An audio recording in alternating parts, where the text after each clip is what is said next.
అలా ఫ్యాన్ బాగున్నదా ఏమేమన్నా నా ఫ్యాన్ ఈ అబ్బాయి ఏమో మోక్షిత్ ఫ్రెండ్స్.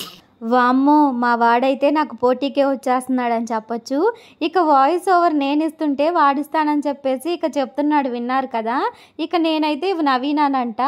ఎప్పుడైనా సరే వాయిస్ ఓవర్ ఇచ్చేటప్పుడు పక్కన ఉన్నాడంటే ఇవే మాట్లాడుతూ ఉంటాడనమాట.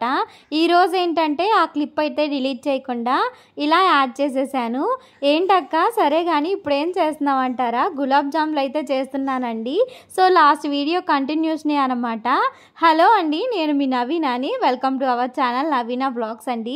ఎవరైతే మన ఛానల్ని కొత్తగా చూస్తున్నారో ప్లీజ్ అండి లైక్ అండ్ సబ్స్క్రైబ్ అండి. ఇక్కడ ఏంటంటే గులాబ్ జామ్స్ అయితే ఆల్రెడీ పిండి కలిపేసుకున్నాను కదా. ఇప్పుడైతే ఆయిల్కి అయితే డీప్ ఫ్రైకి పెట్టుకొని ఇక గులాబ్ జాములు వేసి ఫ్రై చేసేస్తున్నాను. ఇక వీడియోస్లో చూశానండి గులాబ్ జామ్స్ ఏంటో పేలిపోతున్నట్టు అలా చిందిపోతున్నాయి. అప్పటి నుంచి కొంచెం గులాబ్ జామ్ చేయాలంటే భయమే. కాకపోతే ఇక మనం వేసినప్పుడు ఏంటంటే 1-2 వేసినప్పుడు అర్థమైపోతుంది కదా మనకు అవి కరెక్ట్గానే ఉన్నాయి అని చెప్పేసి. ఎందుకో ఏమోనండి బిగ్ బాస్లో అనమాట, హిందీలో అనుకుంటా, అసలు ఆ గులాబ్ జామ్ వేసి వేకతలకి అదేంటో బాంబుల్లాగా పేలిపోయినాయి. అప్పటి నుంచి కొంచెం భయంగానే ఉంటుంది. అదిగాక నాకు నూనె వల్ల చేయి కాలింది కదా, దానివల్ల ఇంకొంచెం భయం అనమాట.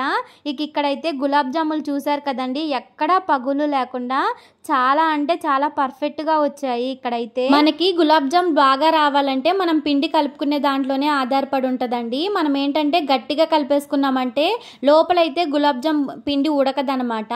ఇక మనం మరీ సాఫ్ట్గా లూజ్గా కలిపేసుకున్నామంటే మనకేంటంటే గులాబ్ జామ్ పగుళ్ళు వచ్చేస్తాయి. నేను లాస్ట్ వీడియోలో చూపించాను కదండి పిండి అలా సిల్కీగా కలుపుకున్నాను. మనకి పిండి అనేది ఫ్లఫీగా స్మూత్గా అలా ఉండాలన్నమాట. అప్పుడైతే ఈ విధంగా గులాబ్ జామ్ ఎక్కడా పగుళ్ళు రాకుండా మీరు చూస్తున్నారు కదా ఎంత చక్కగా వచ్చాయో. ఇలా అయితే మనకు వచ్చేస్తాయి అనమాట. వీటిని అయితే చక్కగా మనం మంచి గోల్డెన్ బ్రౌన్ కలర్ వచ్చిన తర్వాత ఇక మనం షుగర్ సిరప్లోకి యాడ్ చేసేసుకోవడమే. ఈరోజు అయితే కొంచెం షుగర్ సిరప్ అయితే నాకు తగ్గిపోయిందండి. ఎప్పుడైతే కొంచెం అంత ఎక్కువ చేసేదాన్ని, ఈసారి కొంచెం తక్కువే చేశాను. ఇక్కడ మీకు చూపించడం కోసం అయితే నేను పచ్చి ఉంటాయి కదండి అవైతే తీసి చూపిస్తున్నాను. ఊరికలా అనగానే చక్కగా పగిలిపోతున్నాయి అనమాట. మనకి ఎక్కడ గట్టిగా నొక్కాల్సిన పని అయితే అస్సలకి లేదు. ఊరికే షుగర్ సిరప్ అనేది మనకి పీల్చేస్తుంది అనమాట. ఇక్కడైతే రెడీ అయిపోయిన తర్వాత నాకు ఆత్రం ఆగలేదు. ఇక మీకు చూపిద్దామని చెప్పేసి ఇక గులాబ్ జాములు అయితే వేసుకున్నాను. ఇక ఆత్రం అయితే తినడానికి కాదులేండి, వీడియోలో చూపించాలి అని ఆత్రం అనమాట. సో అందుకోసమే ఇక అవైతే బాగా పీల్చేదాకా కూడా ఆగలేదు.